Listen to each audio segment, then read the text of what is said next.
The coffee shop was nearly empty at 3 in the afternoon, just the hiss of the espresso machine and the low murmur of a podcast playing behind the counter. Rain streaked the windows in thin, wandering lines, and I sat in the corner booth with my laptop open, pretending to work on the quarterly report while actually watching Elena cross the room with 2 cups balanced in one hand. She moved like someone who'd spent her whole life aware of being watched. Straight shoulders, measured steps, that tailored navy blazer that probably cost more than my rent. Even carrying coffee, she looked like she was chairing a board meeting. I'd worked for her for 3 years, and I still couldn't quite believe someone like her existed in the same dimension as someone like me. "1 oat milk latte," she said, setting the cup in front of me. "And before you argue, I already paid." "You didn't have to do that." "I know." She slid into the seat across from me, which was unexpected. Usually these impromptu work sessions meant her at one table, me at another, a professional distance maintained even in a coffee shop 3 blocks from the office. "But I did, so you'll have to suffer through it." The corner of her mouth lifted, just barely. That was Elena's version of a smile, a slight softening around the edges, gone before you could be sure you'd seen it. I'd learned to read her in increments. The tilt of her head when she was thinking. The way her fingers drummed against her thigh when someone was wasting her time in a meeting. The particular silence that meant she was disappointed, which somehow felt worse than if she'd actually said anything. "How's the report coming?" she asked. "It's coming." I took a sip of the latte. "Perfect, of course." She'd remembered I didn't like sugar. "Should have the draft to you by tomorrow." "No rush. Friday is fine." I looked up, surprised. Elena didn't do extensions. Elena did deadlines and expectations and consequences delivered in that calm, implacable voice that made you want to do better just to avoid disappointing her again. She was watching me with those sharp gray eyes, the ones that missed nothing. "You've been working late every night this week, Morgan. I noticed these things." Something in my chest tightened. "I'm fine." "I didn't ask if you were fine. I'm telling you that Friday is acceptable." She wrapped both hands around her cup, and I noticed the slight tremble in her fingers before she steadied them. "We're not saving lives here. The quarterly report can wait an extra day." The rain picked up outside, drumming harder against the glass. A woman rushed past the window with a newspaper held over her head, and I thought about how strange it was to sit here with Elena like this, almost like we were friends, almost like there wasn't a careful architecture of professional distance we'd both spent years maintaining. "Can I ask you something?" The words came out before I could stop them. Elena's expression didn't change, but something shifted in her posture. A drawing in, a preparation for whatever boundary I was about to cross. "You can ask." "Do you ever get tired of being so perfect all the time?" For a moment, she was completely still. Then she laughed, just once, a short exhale that might have been amusement or might have been something else entirely. "Is that what you think? That I'm perfect? I think you never let anyone see anything else." She looked down at her coffee. The cafe's warm lighting caught the silver at her temples, the fine lines around her eyes. She was 43. I knew because I'd processed her birthday card from HR every year, added my signature to the collection of names from people who worked for her but didn't really know her. "My daughter asked me something similar last week," she said quietly. "She wanted to know why I never talk about my feelings. I told her that some of us don't have that luxury." I hadn't known she had a daughter. 3 years of working directly under her, and I hadn't known. "How old is she?" 7. Almost 8. Elena's voice changed when she said it, went softer around the edges in a way I'd never heard before.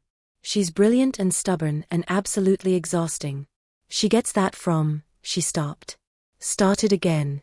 "She got those qualities honestly." The almost slip hung in the air between us. She got that from someone. Someone Elena didn't want to name or didn't know how to name or couldn't name for reasons I could only guess at. "I didn't know you had a kid," I said. "I don't talk about my personal life at work." "Why not?" She met my eyes then, and there was something raw in her expression, something that looked almost like fear.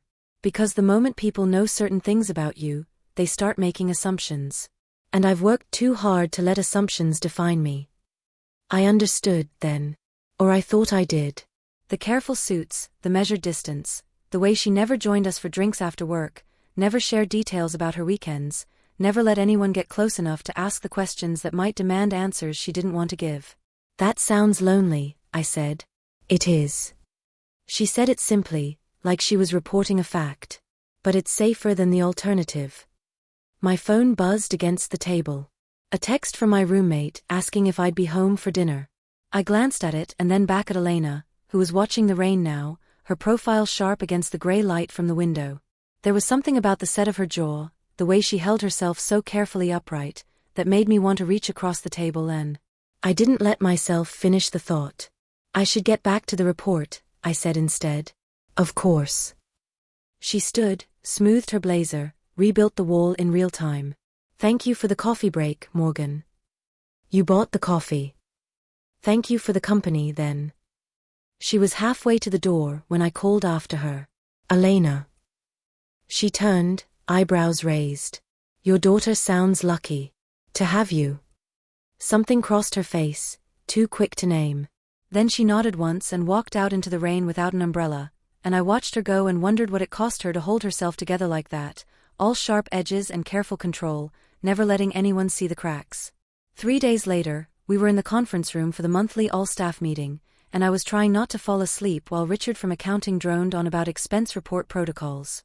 Elena sat at the head of the table in a charcoal suit, taking notes in that precise handwriting that always looked like it belonged in a museum somewhere. She hadn't looked at me once since the meeting started. That was normal. That was how we were at work, professional, distant, appropriate. But something had shifted after the coffee shop, some awareness I couldn't quite shake. The way I noticed when she came in early, the coffee cup already on her desk.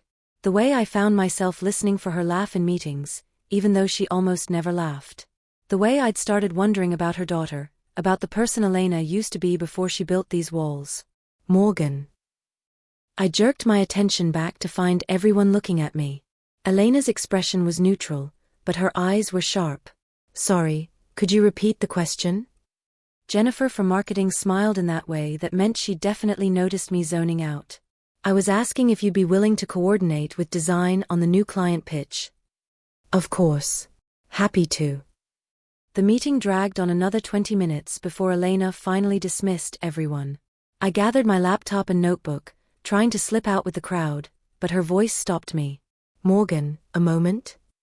I turned back. She was still seated, hands folded on the table in front of her. Everyone else filed out, and then it was just us in the too bright fluorescent light, the ghost of Richard's expense report presentation still on the screen behind her. You seemed distracted today, she said. I'm sorry. It won't happen again. That's not what I'm asking. She stood, walked to the window that overlooked the parking lot. Is everything all right? At home, I mean. Everything's fine. You don't have to tell me if you don't want to, but if something is affecting your work. It's not. I said it too quickly, too sharp. Then softer, I'm sorry. I've just had a lot on my mind. She was quiet for a moment, still facing the window. The coffee shop, she said finally. I shouldn't have told you those things. About my daughter. It was unprofessional. It was human. Perhaps. She turned to face me. But in this office, I can't afford to be human. You understand that, don't you? I wanted to argue, to tell her that was exactly the problem, that the careful distance was what made everything feel so impossible. But she was right. She was my boss. I was her employee. There were lines, and we'd both been dancing too close to them. I understand, I said. Good. She moved past me toward the door, and I caught the scent of her perfume, something subtle and expensive that I'd probably been smelling for 3 years without ever really noticing until now. The client pitch needs to be ready by next Thursday. I trust you'll have it handled. Of course. She paused in the doorway, hand on the frame. Morgan. Yes. For what it's worth, I'm glad we had that conversation. Even if it was unprofessional. Then she was gone, and I stood alone in the conference room wondering how it was possible to feel this much for someone who barely let me see her at all. The week passed in a blur of client meetings and late nights at the office. The pitch came together beautifully, Jennifer's designs were sharp, my copy was clean, and Elena presented it to the client with that quiet confidence that made everything seem inevitable. We won the contract. There was champagne in the break room, congratulations all around, Elena thanking the team with that slight smile that meant she was genuinely pleased. I watched her from across the room, accepting handshakes and compliments with the same measured grace she brought to everything. She was wearing a deep green blouse that made her eyes look almost blue in the fluorescent light, and I thought about the coffee shop, about her hands trembling around the cup, about the daughter she never mentioned. "You're staring." I jerked my attention to find Jennifer beside me, holding 2 plastic champagne flutes. She offered me one with a knowing look. "I'm not staring." "Sure you're not?" She took a sip. "How long have you been into her?"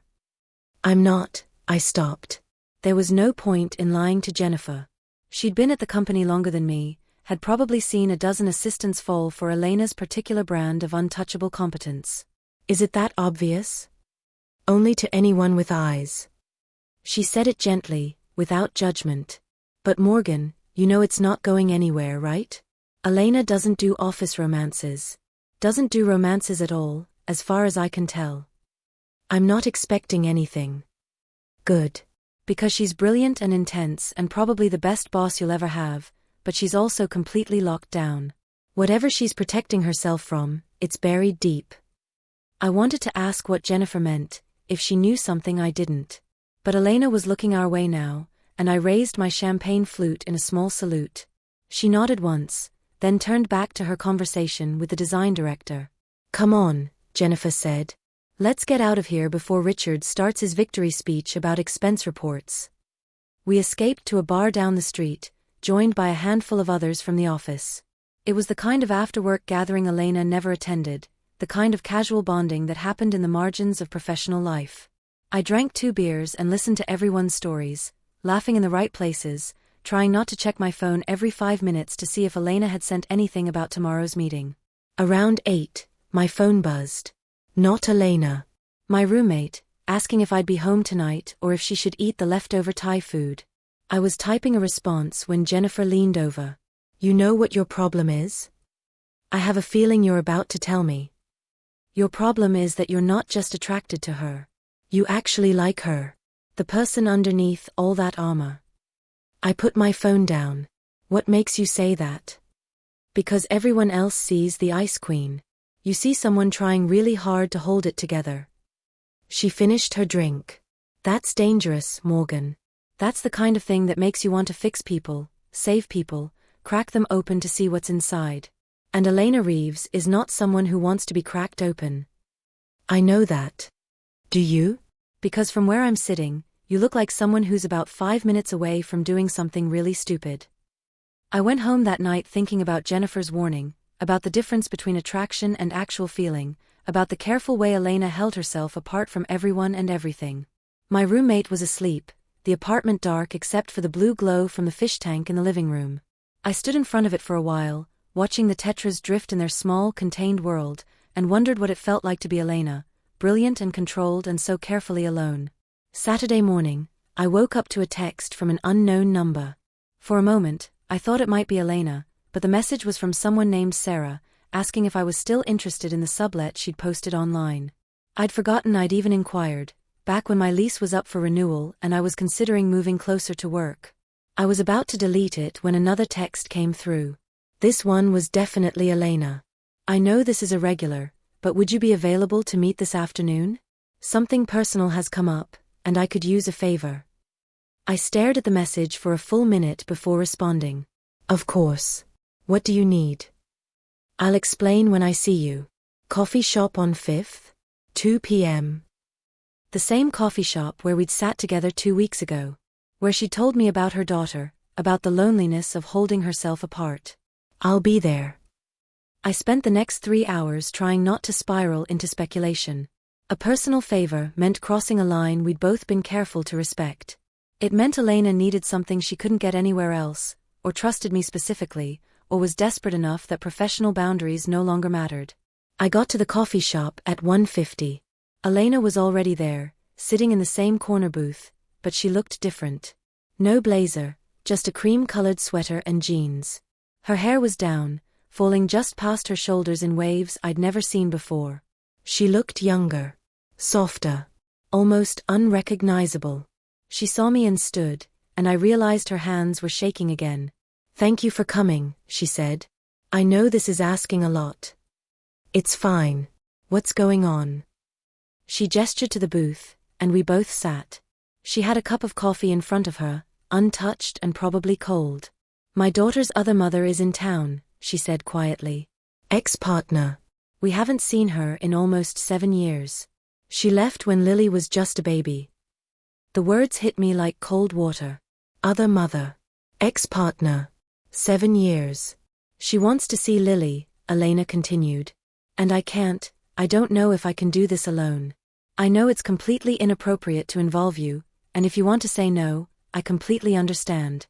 But I need someone with me who isn't going to judge, who isn't going to have opinions about my choices, who I can trust to just, she stopped, pressed her fingers to her temples. I'm sorry. This is too much to ask. Elena. I waited until she looked at me. Tell me what you need. She took a breath. I need you to come with me. To the meeting. Tomorrow afternoon. I told her I'd bring someone, that I wouldn't do this alone, and I don't have anyone else I can ask. My parents would make it worse, my sister lives in Seattle, and everyone else I know would want the whole story, would want to understand why I made the choices I made, and I can't, her voice cracked. I can't explain it all again. I reached across the table before I could think better of it, covered her hand with mine. Her skin was cold despite the warm cafe, and her fingers curled around mine with a grip that felt almost desperate. I'll be there, I said. She looked down at our joined hands, and I started to pull away, but she held on. Thank you, she whispered. We sat like that for a long moment, her hand in mine, the coffee shop humming around us with its Saturday afternoon crowd. Then she slowly pulled back, and the professional mask started to reconstruct itself, piece by piece. I should explain, she said. About Lily's mother. About why she left. You don't have to tell me anything you don't want to. I know. But you're walking into this tomorrow, and you should understand what you're getting into. She wrapped her hands around her cold coffee. Her name is Rachel. We were together for 5 years. We got Lily through a donor, planned everything together. Rachel was so excited about having a baby, about building a family. And then Lily was born, and something changed. Elena's voice had gone flat, reporting facts in that same measured tone she used in board meetings. But I could hear the hurt underneath. She had postpartum depression. Bad. But she wouldn't admit it, wouldn't get help. She just kept pulling away, and I didn't know how to reach her. One morning I woke up and she was gone. Left a note saying she couldn't do it anymore, couldn't be the mother Lily deserved. I haven't heard from her since until last week. God, Elena. So I raised Lily alone. And she's wonderful. She's the best thing in my life. But Rachel showing up now, after all this time, Elena's hands trembled around the cup. What if Lily wants to know her? What if she's angry that I kept them apart? What if Rachel wants to be a mother now and I have to share her? The questions tumbled out, each one carrying years of weight. This was what Elena had been holding back all this time. Not just professional distance, but this fear, this grief, this carefully managed catastrophe that lived beneath the surface of her perfect, controlled life. Whatever happens, I said carefully, Lily knows who raised her. Who's been there. That doesn't just disappear because someone else shows up. You don't know that. No. But I know you. And I know you wouldn't have survived this long if you weren't strong enough to survive whatever comes next. She looked at me then, really looked, and something in her expression made my chest ache. Gratitude, maybe. Or recognition. Or just exhaustion at finally being seen. Tomorrow, she said. 2 o'clock. There's a park near my house where Lily likes to play. Rachel wants to meet there, somewhere public and neutral. I thought maybe if you were there, it would feel less like an ambush. Less like everything falling apart. I'll be there, I said again. Just text me the address. We left the coffee shop together, and on the sidewalk she paused, pulled me into a hug that lasted exactly 3 seconds before she stepped back, composed herself, became Elena Reeves the executive again. I'll see you tomorrow, she said. I watched her walk away down Fifth Avenue, and this time I let myself think it. That I wasn't just attracted to her competence or her control. That what I felt was something deeper, more dangerous. That I wanted to know all the parts of her she kept hidden, wanted to stand beside her when everything fell apart, wanted to be the person she called when she couldn't hold it together anymore. Jennifer had been right.